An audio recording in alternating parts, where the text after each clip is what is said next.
Hello guys, nasa kitchen ako ngayon kasi nasa dirty kitchen ako kasi meron kami minsan lang naman kasi yung mga trabahador busy, meron silang mga delivery, meron silang maraming delivery, mga sands, hollow blocks, and everything, construction material. So, ako ngayon nandito sa kusina.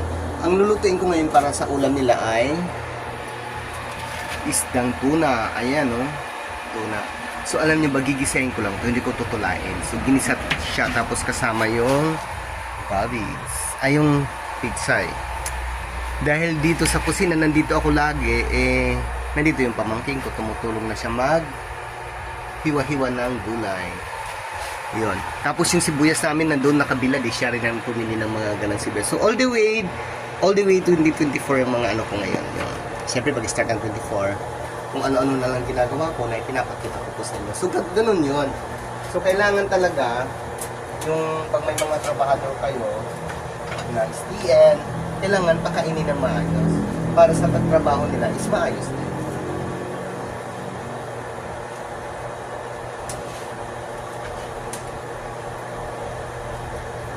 Dito lang ako nagluto sa Dirty Kitchen kasi ay dito lang ako nagluto sa may abuhan. Upod hanggang maliit. Dahil yung mga kahoy namin marami, yung mga dried as in dried na madali malakas ang apoy. Ayan, eh.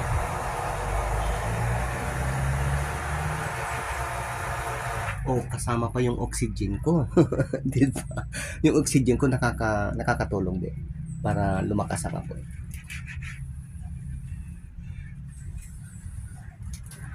Pero sa totoo lang, dito ako lumaki sa ganitong abuhan.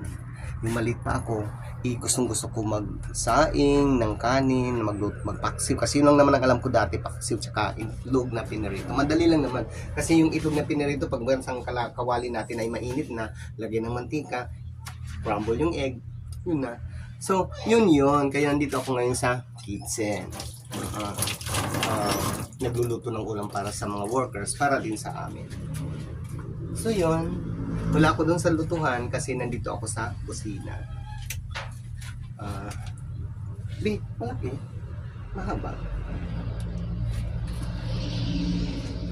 So yun lang ang update ko ngayon araw na to. Nandito ako sa kitchen. Mausok kasi ganun talaga yung pagkusina, pag ganitong kusina, pag ganitong abuhan, mausok talaga. No wonder talaga, kailangan talaga. Sanay kasi ako, aywan ko yung iba dyan, yung mga mayayaman, siguro hindi sila marunong gumamit ng kahoy. Pero ako, since birth, dito na ako lumaki, dito na rin ako tumanda.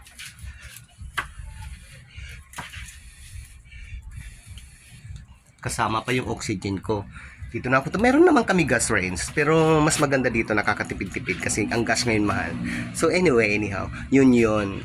Kaya pag once na may time kayo, wag na tayong maghintay sa mga trabahador natin na silang magluto para sa atin.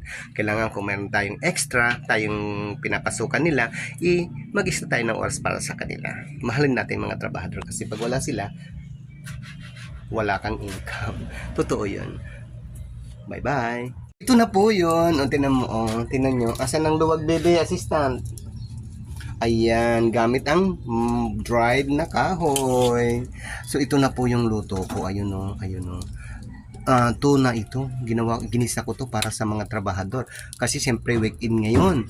Uwian sila mamayang hawag pagkatapos nila magsweldo. So siyempre mamimit nila yung assignment. Imagine isang linggo na dito sila sa amin. Ang layo ng inuwian nila para makapiling ng yung asawa nila, pamilya. Kaya linutuan ko na sila ng may sabaw para humigop mamaya-maya syempre together again yung mga asawa nila. So yun lang po ang aking kitchen today. Ayan. Tapos sinagyan ko pa ng sili. Ayan, uhin natin ng kapatid ko. Ay, pamangking ko. Ayan. Lagyan ko pa ng sili para mahanghang ng konti. Para humigop silang sabaw, mahanghang. At least, trade na sila, hot na sila. Bye-bye.